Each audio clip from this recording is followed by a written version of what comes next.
DM दीपक मीना ने gas की कालाबाजारी पर 2 एजेंसियों के खिलाफ एफआईआर दर्ज कराई है। उन्होंने जनता से पैनिक न करने और अफवाहों से बचने की अपील की।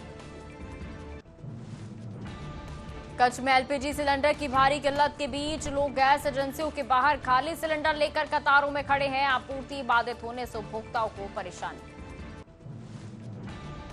सुकांत मजूमदार ने टीएमसी पर बंगाल में गैस का कृत्रिम संकट पैदा करने का आरोप लगाया। उन्होंने कहा कि टीएमसी कार्यकर्ता डीलरों को धमकाकर सिलेंडरों की कालाबाजारी कर रहे हैं। भाजपा सांसद संजय जायसवाल ने आश्वस्त किया कि भारत में गैस और पेट्रोल डीजल की कोई कमी नहीं होगी। उन्होंने पीएम मोदी के भरोसे को दोहराते हुए पैनिक न करने की अपील की। कांग्रेस नेता इमरान प्रतापगढ़ी ने फारूक अब्दुल्ला पर हमले को इंटेलिजेंस की विफलता बताया। उन्होंने कहा कि केंद्र शासित प्रदेश होने के नाते सुरक्षा की सीधी जिम्मेदारी दिल्ली की। सीएम योगी आदित्यनाथ ने अयोध्या के हनुमानगढ़ी मंदिर में विधि विधान से पूजा अर्चना की। उन्होंने संकट मोचन के दर्शन कर प्रदेश की सुख समृद्धि और शांति की कामना की। जेडीयू के राष्ट्रीय कार्यकारी अध्यक्ष संजय कुमार झा ने कहा कि देश में ईंधन की कमी नहीं है। अफवाहों के कारण लोग घबराकर सिलेंडरों का स्टॉक रख रहे हैं, जिससे कृत्रिम किल्लत पैदा हुई है। भाजपा नेता शाहनवाज हुसैन ने कहा कि हार के डर से टीएमसी चुनाव आयोग को निशाना बना रही है। उन्होंने दावा किया कि बंगाल में भाजपा की जीत तय है। केंद्रीय मंत्री रामदास अठावले ने राहुल गांधी को झूठे आरोप लगाने में एक्सपर्ट बताया। उन्होंने कहा कि प्रधानमंत्री जरूरत पड़ने पर सदन आते हैं और राहुल के दावों में कोई सच्चाई नहीं। शिवसेना सांसद नरेश महस्के ने कहा कि विपक्ष का मकसद चर्चा करना नहीं बल्कि केवल हंगामा करना है। वो सुर्खियों में रहने के लिए सदन की कार्यवाही बाधित कर रहे हैं। कमिश्नर राजेश कुमार ने बताया कि 19 मार्च को राष्ट्रपति का अयोध्या दौरा प्रस्तावित है। मुख्यमंत्री ने तैयारियों की समीक्षा कर आगामी त्योहारों हेतु कड़े निर्देश दिए। एडीजी प्रवीण कुमार ने बताया कि राष्ट्रपति के दौरे और नवरात्रि के लिए सुरक्षा के कड़े इंतजाम है। भारी वाहनों हेतु वैकल्पिक मार्ग की व्यवस्था की गई है। केंद्रीय मंत्री एसपी सिंह बघेल ने कहा कि विपक्षी गठबंधन और टीएमसी को संवैधानिक संस्थाओं पर भरोसा नहीं है। सीईसी के खिलाफ महाभियोग लाना संस्थाओं को कमजोर करना है। मध्य प्रदेश के मुख्यमंत्री मोहन यादव ने निर्मला सीतारमण से मुलाकात कर राज्य के मुद्दों पर चर्चा की। वित्त मंत्री ने 31 मार्च तक बकाया फंड जारी करने का आश्वासन दिया है। नेशनल कॉन्फ्रेंस के अध्यक्ष फारूक अब्दुल्ला पर हमले के आरोपी कमल सिंह को पुलिस मेडिकल जांच के लिए ले गई है। आरोपी ने दावा किया है कि उसने बिना किसी के दबाव में अपनी मर्जी से गोली चलाई। एसएसपी कार्तिकेय शर्मा ने लंबित मामलों और महिला अपराधों पर सख्ती के निर्देश दिए हैं। उन्होंने नशा तस्करों के खिलाफ अभियान और गश्ती तेज करने का आदेश दिया। मुख्यमंत्री नीतीश कुमार ने कहा कि 2005 से बिहार में एनडीए की सरकार के साथ कानून का राज स्थापित है और विकास कार्य निरंतर जारी है। भाजपा विधायक विक्रम रंधावा ने कहा कि हर निजी कार्यक्रम में सुरक्षा देना संभव नहीं है। उन्होंने अधिकारियों को बड़े नेताओं की मौजूदगी में अधिक सतर्क रहने की सलाह दी। चंपावत के मझेड़ा जंगल में लगी भीषण आग पर फायर ब्रिगेड ने कड़ी मशक्कत के बाद काबू पाया। टीम की त्वरित कार्रवाई से ग्रामीणों के घर सुरक्षित बचे। जिलाधिकारी नितिन सिंह भदौरिया ने सड़क दुर्घटनाओं के वैज्ञानिक विश्लेषण प्रशिक्षण कार्यक्रम का शुभारंभ किया। इसका उद्देश्य यातायात नियमों के पालन से सड़क हादसों को कम करना है। कैबिनेट मंत्री धन सिंह रावत ने कहा कि सरकार बजट सत्र को सुचारू और दीर्घकालिक चलाने के लिए प्रतिबद्ध है ताकि सभी विधायी कार्य समय पर पूरे हों। मुख्यमंत्री धामी ने कहा कि उत्तराखंड में गैस की किल्लत नहीं होने दी जाएगी। घरेलू आपूर्ति सामान्य है। कमर्शियल संकट दूर करने हेतु अधिकारियों को निर्देश दिए। भाजपा प्रदेश महामंत्री ने कहा कि कांग्रेस चर्चा से भाग रही है। धामी सरकार ने विकास के लिए ऐतिहासिक बजट पेश किया है, लेकिन विपक्ष केवल विरोध में जुटा है। मिडिल ईस्ट युद्ध के बावजूद मसूरी में घरेलू एलपीजी की आपूर्ति सामान्य है। गैस एजेंसी प्रबंधक ने अफवाहों से बचने की अपील करते हुए जल्द कमर्शियल सप्लाई सुधरने का भरोसा दिया है। किरतपुर के सरायम्मा गांव में मामूली विवाद में जमकर लाठी डंडे चले। मारपीट महिला गंभीर रूप से घायल हुई। पुलिस वायरल वीडियो के आधार पर कार्रवाई कर रही है। गौ प्रतिष्ठित आंदोलन के समर्थन में काशी के 80 घाट पर सपा कांग्रेस कार्यकर्ताओं ने शंखनाद किया। उन्होंने गौ माता को राष्ट्रमाता घोषित करने और गौकशी रोकने की मांग की। हमीरपुर में आपदा मित्रों ने जिलाधिकारियों के माध्यम से मुख्यमंत्री को मांग पत्र भेजा और उन्हें स्थायी रोजगार 20 लाख का बीमा और मानदेय बढ़ाने की मांग की है। एमईए प्रवक्ता ने बताया कि एस जयशंकर और ईरानी विदेश मंत्री के बीच सुरक्षा और ऊर्जा पर चर्चा हुई। शिपिंग सुरक्षा भारत की प्राथमिकता बनी हुई है। मनाली के पास स्थित अटल टनल और उसके आसपास के क्षेत्रों में ताजा बर्फबारी हुई है। बर्फबारी के बाद इलाके में कड़ाके की ठंड बढ़ गई है। एमईए प्रवक्ता रणधीर जायसवाल ने पाकिस्तान के आरोपों को बेबुनियाद बताया। उन्होंने कहा कि आतंकवाद को बढ़ावा देने वाले देश के अंतर्राष्ट्रीय स्तर पर कोई साख नहीं है। टीएमसी नेता चंद्रिमा भट्टाचार्य ने गैस किल्लत को लेकर केंद्र पर निशाना साधा। उन्होंने कहा कि मांग बढ़ने के बावजूद सरकार ने रसोई की सुरक्षा के लिए कोई कदम नहीं उठाया। एसएसपी ने 524 चोरी हुए सिलेंडरों की बरामदगी का खुलासा किया। मुठभेड़ के बाद 7 आरोपियों को गिरफ्तार कर 11 लाख रुपए और अवैध हथियार बरामद किए गए। कोतवाली क्षेत्र में बिजली ट्रांसफार्मर धू-धू कर जल उठा। भीषण आग की सूचना पर पहुंची दमकल टीम ने कड़ी मशक्कत के बाद स्थिति पर काबू पा लिया। मुगलसराय कोतवाली क्षेत्र में संदिग्ध हालात में खड़े 2 वाहनों में भीषण आग लग गई। फायर ब्रिगेड ने मौके पर पहुंचकर आग बुझाई, लेकिन वाहन जलकर खाक हो गए। महबूबा मुफ्ती ने फारूक अब्दुल्ला पर हुई फायरिंग को सुरक्षा में बड़ी चूक बताया। उन्होंने घटना की निंदा करते हुए मामले की उच्च स्तरीय जांच की मांग की है। कांग्रेस सांसद किशोरी लाल शर्मा ने कहा कि राहुल गांधी काशीराम जी के कार्यक्रम में शामिल होंगे और उन्हें बसपा पर निशाना साधते हुए उन्हें दलितों का मसीहा बताया। राज्यपाल कविंदर गुप्ता ने फारूक अब्दुल्ला पर हुए हमले की कड़े शब्दों में निंदा की है। उन्होंने उन्हें सम्मानित नेता बताते हुए ऐसी घटनाओं को दुर्भाग्यपूर्ण करार दिया। एकनाथ शिंदे ने कहा कि विधान भवन को मिला धमकी भरा ईमेल फर्जी था। पुलिस जांच में परिसर सुरक्षित पाया गया और कामकाज सामान्य है। सीएम हेमंत बिस्वा शर्मा ने कहा कि उग्रवादी संगठनों से संपर्क के आरोप में पवन खेड़ा पर केस दर्ज है। चुनाव बाद उनका ठिकाना असम की जेल होगा। समाजवादी पार्टी सांसद अवधेश प्रसाद ने गैस किल्लत के कारण अयोध्या में राम रसोई बंद होने पर चिंता जताई। उन्हें रसोई पुनः शुरू करने की मांग हेतु 15 मार्च से धरने का ऐलान किया है। सांसद निम्पल यादव ने यूपी में बढ़ती गैस कीमतों और कालाबाजारी पर सरकार को घेरा। उन्होंने कहा कि समस्या स्वीकार किए बिना समाधान निकालना मुमकिन नहीं है। बीजेडी सांसद सस्मित पात्रा ने पश्चिम एशिया संकट पर चिंता जताई। उन्होंने कहा कि अमेरिका, इजरायल और ईरान को युद्ध छोड़कर बातचीत की मेज पर आना चाहिए। अपनी पार्टी के संस्थापक अल्ताफ बुखारी ने फारूक अब्दुल्ला पर हुए हमले की निंदा की। सुरक्षा में चूक पर सवाल उठाते हुए उन्होंने इसे कायराना हरकत बताया और जांच की मांग की। आम आदमी पार्टी के वरिष्ठ नेता और राज्यसभा सांसद संजय सिंह ने दिल्ली में कानून व्यवस्था और आप पार्षद पर हुए हमले का मुद्दा उठाया। उन्होंने विधायक उमंग बजाज के समर्थकों पर मारपीट का आरोप लगाया। शिवसेना सांसद प्रियंका चतुर्वेदी ने एलपीजी की कमी पर चिंता जताई। उन्होंने सरकार पर खराब प्लानिंग का आरोप लगाते हुए सदन में सच्चाई और ठोस समाधान पेश करने की मांग की। भाजपा नेता शुभेंदु अधिकारी ने टीएमसी को हराने का संकल्प जताया। उन्होंने कहा कि आगामी ब्रिगेड सभा रिकॉर्ड तोड़ेगी और 2026 के विधानसभा चुनाव में सत्ता परिवर्तन निश्चित रूप से होगा। मध्य प्रदेश के मंत्री नागर सिंह ने घरेलू गैस की कमी की अफवाह बताया। उन्होंने कहा कि सोशल मीडिया ने डर पैदा किया है और सरकार सभी को सिलेंडर मिलना सुनिश्चित करेगी। शंकराचार्य व मुक्तेश्वरानंद ने कहा कि उनके स्वागत के लिए कोई सामने नहीं आया। उन्होंने स्पष्ट किया कि प्रतिनिधि के माध्यम से स्वागत की बात भी स्पष्ट नहीं थी। बीएसएफ विधान भवन और हाईकोर्ट को बम से उड़ाने वाले धमकी भरे ईमेल मिले। गृह मंत्री योगेश कदम ने इन्हें शुरुआती जांच में अफवाह बताया है। मुख्यमंत्री विष्णुदेव साय ने मुख्यमंत्री बिजली बिल भुगतान समाधान योजना 2026 का शुभारंभ किया। इस योजना से प्रदेश के उपभोक्ताओं को बकाया बिलों में राहत मिलेगी। कांग्रेस नेता मनीष तिवारी ने कच्चे तेल की बढ़ती कीमतों और खाड़ी संकट पर सरकार को घेरा। उन्होंने ऊर्जा सुरक्षा और भारतीयों की सुरक्षा हेतु सदन में पारदर्शी बयान मांगा है। आप नेता कुलदीप धारीवाल ने कहा कि विधानसभा में चर्चा केवल बजट पर होनी चाहिए। उन्होंने व्यक्तिगत टिप्पणियों के बजाय गरीबों और महिलाओं के लाभ पर ध्यान देने को कहा। राहुल गांधी के नेतृत्व में विपक्षी नेताओं ने एलपीजी सिलेंडर की किल्लत को लेकर संसद में विरोध प्रदर्शन किया। केंद्र सरकार के खिलाफ नारेबाजी कर आपूर्ति सुधारने की मांग हुई है। मुख्यमंत्री प्रमोद सावंत ने पूर्व मुख्यमंत्री स्वर्गीय बाबू साहब बंदोदकर की जयंती पर पुराने सचिवालय में श्रद्धांजलि अर्पित की। उन्होंने राज्य के विकास में उनके योगदान को याद किया।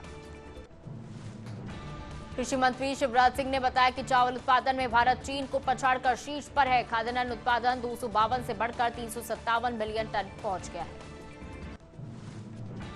मंत्री दीपक प्रकाश ने तेजस्वी यादव को 20 साल पुराने बिहार की स्थिति देखने की सलाह दी। उन्होंने कहा कि विकास की तुलना और समीक्षा के बाद ही सवाल उठाएं। संजय राउत ने एलपीजी और पेट्रोल डीजल की कमी पर केंद्र को घेरा। उन्होंने कहा कि ईंधन संकट से जनता में डर है और होटल रेस्टोरेंट बंद होने की कगार पर। गौरव गोगोई ने झामुमो के असम चुनाव लड़ने पर कहा कि वो मुख्यमंत्री हेमंत सोरेन से शिष्टाचार भेंट करेंगे। औपचारिक बैठक में गठबंधन और चुनावी रणनीति पर चर्चा होगी। मंत्री दिलीप जायसवाल ने कहा कि भारत में कोई ऊर्जा संकट नहीं है। पीएम मोदी के नेतृत्व में देश दुनिया की चौथी सबसे बड़ी अर्थव्यवस्था बन गया है। रामगोपाल यादव ने फारूक अब्दुल्ला पर हमले को दुखद बताया। उन्होंने कश्मीर की बिगड़ती स्थिति के लिए उपराज्यपाल शासन और सरकार के दावों पर सवाल उठाए। कमर्शियल गैस की किल्लत के चलते सागर घेरे फास्ट फूड ने इंडक्शन का सहारा लिया। गैस सिलेंडर की कमी के कारण कुकिंग के पारंपरिक तरीके बदले गए। राहुल गांधी ने कहा कि प्रधानमंत्री खुद अदानी और एप्सिन मामले के कारण डरे हुए हैं। वो जनता को पैनिक न करने की सलाह दे रहे हैं।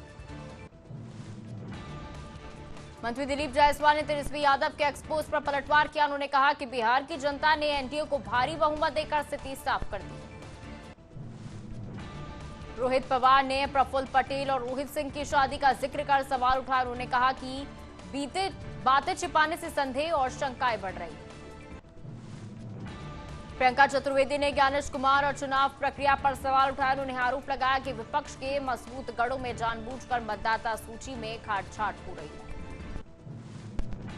मुख्यमंत्री नीतीश कुमार आज पूर्णिया और कटिहार के दौरे पर रहेंगे। वो पूर्णिया के इंदिरा गांधी स्टेडियम में जनसंवाद कर विकास कार्यों की समीक्षा करेंगे।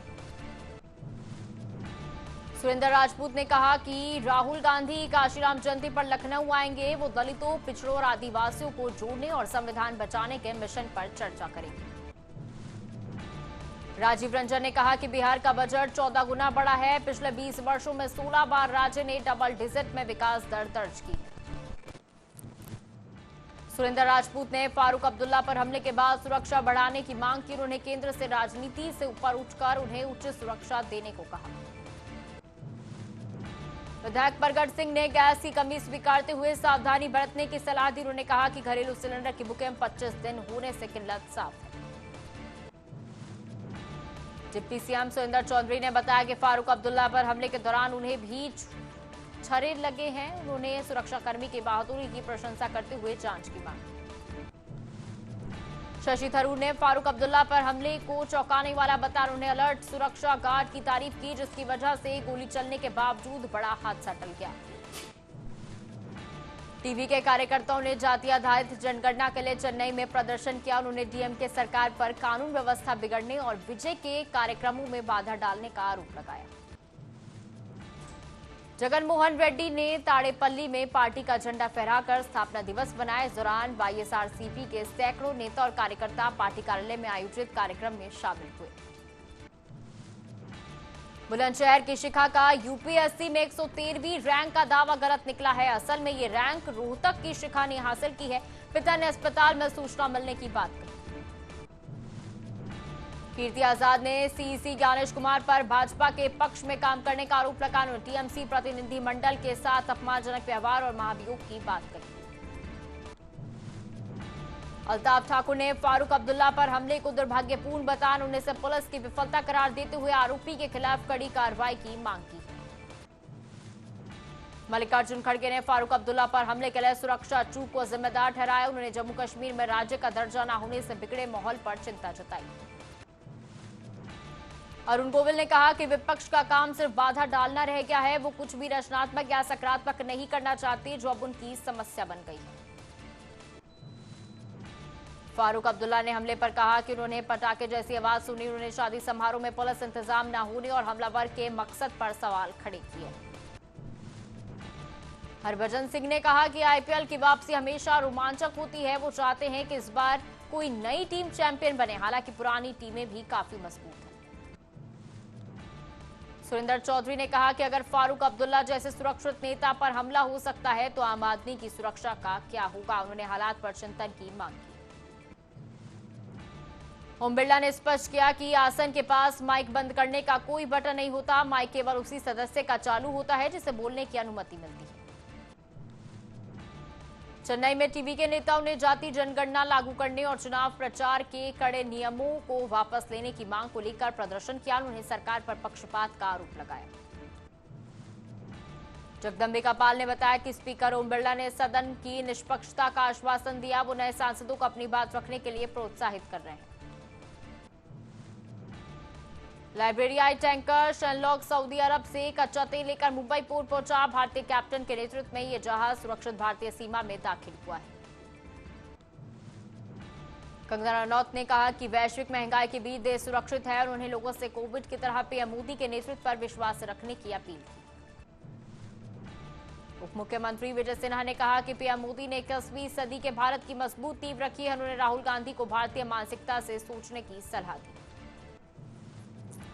भाजपा सांसद दिनेश शर्मा ने कहा कि एनडीए सरकार संकट प्रबंधन में माहिर है। ईरान ने भारतीय जहाजों को रास्ता दिया है। जनता को चिंता करने की जरूरत नहीं। मुख्यमंत्री योगी आदित्यनाथ ने तुलसीपुर स्थित शक्तिपीठ देवी पाटन मंदिर में विधि विधान से पूजा अर्चना की। उन्होंने मंदिर परिसर का भ्रमण कर प्रदेश की खुशहाली की कामना की। विजय वेट्टीवार ने आलिया नगर में 6000 करोड़ के जमीन घोटाले का आरोप लगाया। उन्होंने मंत्री की बेटी की संलिप्तता का दावा करते हुए सरकारी जमीन हड़पने का विरोध किया। अभिनेत्री निधि अग्रवाल ने उज्जैन में बाबा महाकालेश्वर के भस्म आरती में हिस्सा लिया। उन्होंने नंदी हॉल से प्रार्थना कर भगवान का आशीर्वाद लिया और मंत्रमुग्ध दिखी। आरएसएस नेता इंद्रेश कुमार ने तिब्बती शहीदों को श्रद्धांजलि दी। उन्होंने चीन से दलाई लामा की नियुक्ति में दखल न देने और निर्वासित सरकार से वार्ता की अपील की है। नोएडा फेज 2 के स्थित एक प्राइवेट कंपनी की तीसरी मंजिल पर अचानक आग लग गई। दमकल की 7 गाड़ियों ने मौके पर पहुंचकर कड़ी मशक्कत के बाद आग पर काबू पाया। अभिनेत्री निधि अग्रवाल ने बाबा महाकाल के दर्शन कर खुद को शिव भक्त बताया। दूसरी बार उज्जैन पहुंची निधि ने मंदिर में पूजा कर अपनी गहरी आस्था जताई। कलेक्टर आशीष तिवारी ने जनता से अपील की कि घरेलू एलपीजी की कोई कमी नहीं है। तेल कंपनियों के माध्यम से गैस सिलेंडरों की आपूर्ति सुचारू रूप से जारी रहेगी। मटियाला मछली बाजार के पास भीषण आग से 400 झुग्गियां जलकर खाक हो गई हैं। दमकल की 25 गाड़ियों ने घंटों की मशक्कत के बाद आग पर काबू पाया। अतिरिक्त प्रबंधक गुरिंदर सिंह ने बताया कि गैस आपूर्ति व समस्याओं के बावजूद श्री दरबार साहिब में लंगर सेवा निर्बाध रूप से चल रही है और कोई नया व्यवधान नहीं। कैटरिंग एसोसिएशन के पैरूर हरिहरन ने कमर्शियल सिलेंडरों की कमी पर चिंता जताई। आपूर्ति घटने से स्थानीय कारोबारियों को भारी परेशानियों का सामना करना पड़ रहा है। टीटीवी दिनाकरण ने दावा किया कि एनडीए तमिलनाडु में 200 से अधिक सीटें जीतेगी। उन्होंने द्रमुक की जीत की अफवाहों को खारिज करते हुए सम्मेलन को ऐतिहासिक बताया। रोहित तिलक ने कहा कि बाल गंगाधर तिलक का बलिदान देश के लिए था। वो किसी एक राजनीतिक दल के लिए नहीं बल्कि संपूर्ण स्वतंत्रता आंदोलन के प्रतीक थे।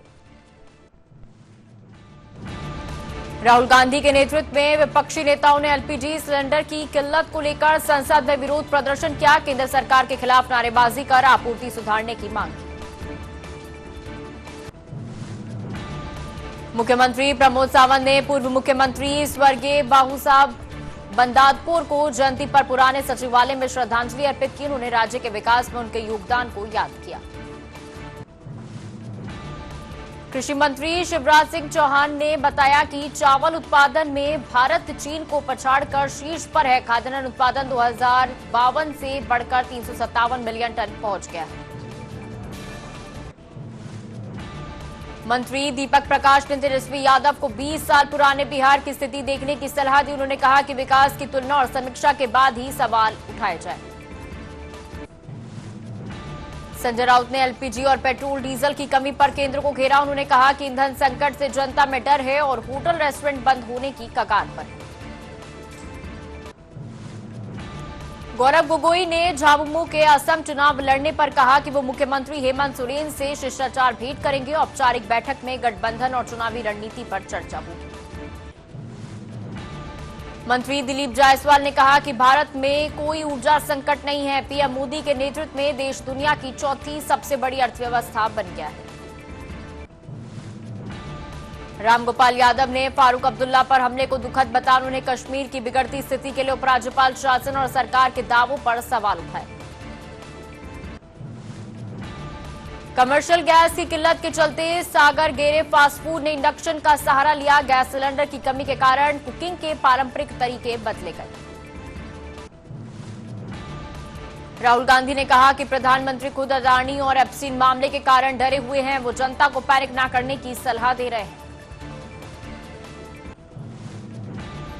मंत्री दिलीप जायसवाल ने तेजस्वी यादव के एक्स पोस्ट पर पलटवार किया। उन्होंने कहा कि बिहार की जनता ने एनडीए को भारी बहुमत देकर स्थिति साफ कर दी है। रोहित पवार ने प्रफुल्ल पटेल और रोहित सिंह की शादी का जिक्र कर सवाल उठाया। उन्होंने कहा कि बातें छिपाने से संदेह और शंकाएं बढ़ रही हैं। प्रियंका चतुर्वेदी ने ज्ञानेश कुमार और चुनाव प्रक्रिया पर सवाल उठाया। उन्होंने आरोप लगाया कि विपक्ष के मजबूत गढ़ी में जानबूझकर मतदाता सूची में काटछांट हो रही है। मुख्यमंत्री नीतीश कुमार आज पुणे और कटिहार के दौरे पर रहेंगे। वो पूर्णिया के इंदिरा गांधी स्टेडियम में जनसंवाद कर विकास कार्यों की समीक्षा करेंगे। सुरेंद्र राजपूत ने कहा कि राहुल गांधी कांचीराम जयंती पर लखनऊ आएंगे। वो दलितों, पिछड़ों और आदिवासियों को जोड़ने और संविधान बचाने के मिशन पर चर्चा करेंगे। राजीव रंजन ने कहा कि बिहार का बजट 14 गुना बढ़ा है। पिछले 20 वर्षों में 16 बार राज्य ने डबल डिजिट में विकास कर दर्ज की। सुरेंद्र राजपूत ने फारूक अब्दुल्ला पर हमले के बाद सुरक्षा बढ़ाने की मांग की है। उन्होंने केंद्र से राजनीति से ऊपर उठकर उन्हें उचित सुरक्षा देने को कहा। विधायक परगट सिंह ने गैस की कमी स्वीकारते हुए सावधानी बरतने की सलाह दी। उन्होंने कहा कि घरेलू सिलेंडर की बुकिंग 25 दिन होने से किल्लत साफ है। डिप्टी सीएम सुरेंद्र चौधरी ने बताया कि फारूक अब्दुल्ला पर हमले के दौरान उन्होंने सुरक्षाकर्मी की बहादुरी की प्रशंसा करते हुए जांच की मांग की है। शशि थरूर ने फारूक अब्दुल्ला पर हमले को चौंकाने वाला बताया। उन्होंने अलर्ट सुरक्षा गार्ड की तारीफ की, जिसकी वजह से गोली चलाने के बावजूद बड़ा हादसा टल गया। टीवी के कार्यकर्ताओं ने जाति आधारित जनगणना के लिए चेन्नई में प्रदर्शन किया। उन्होंने डीएमके सरकार पर कानून व्यवस्था बिगड़ने और विजय के कार्यक्रमों में बाधा डालने का आरोप लगाया। जगन मोहन रेड्डी ने ताड़ेपल्ली में पार्टी का झंडा फहराकर स्थापना दिवस बनाया। इस दौरान वाईएसआरसीपी के सैकड़ों नेता और कार्यकर्ता पार्टी कार्यालय में आयोजित कार्यक्रम में शामिल हुए। बुलंदशहर की शिखा का यूपीएससी में 113वीं रैंक का दावा गलत निकला। असल में ये रैंक रोहतक की शिखा ने हासिल की है। पिता ने अस्पताल में सूचना मिलने की बात कही।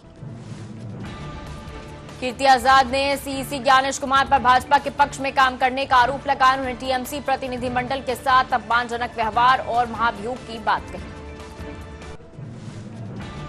अल्ताफ ठाकुर ने फारूक अब्दुल्ला पर हमले को दुर्भाग्यपूर्ण बताया। उन्होंने इसे पुलिस की विफलता करार देते हुए आरोपी के खिलाफ कड़ी कार्रवाई की मांग की। मल्लिकार्जुन खड़गे ने फारूक अब्दुल्ला पर हमले के लिए सुरक्षा चूक को जिम्मेदार ठहराया। उन्होंने जम्मू कश्मीर में राज्य का दर्जा न होने से बिगड़े माहौल पर चिंता जताई। अरुण गोविल ने कहा कि विपक्ष का काम सिर्फ बाधा डालना रह गया है। वो कुछ भी रचनात्मक या सकारात्मक नहीं करना चाहते, जो अब उनकी समस्या बन गई है। फारूक अब्दुल्ला ने हमले पर कहा कि उन्होंने पटाखे जैसी आवाज सुनी। उन्होंने शादी समारोह में पुलिस इंतजाम न होने और हमलावर के मकसद पर सवाल खड़े किए। हरभजन सिंह ने कहा कि आईपीएल की वापसी हमेशा रोमांचक होती है। वो चाहते हैं कि इस बार कोई नई टीम चैंपियन बने, हालांकि पुरानी टीमें भी काफी मजबूत हैं। सुरेंद्र चौधरी ने कहा कि अगर फारूक अब्दुल्ला जैसे सुरक्षित नेता पर हमला हो सकता है तो आम आदमी की सुरक्षा का क्या होगा। उन्होंने हालात पर चिंतन की मांग।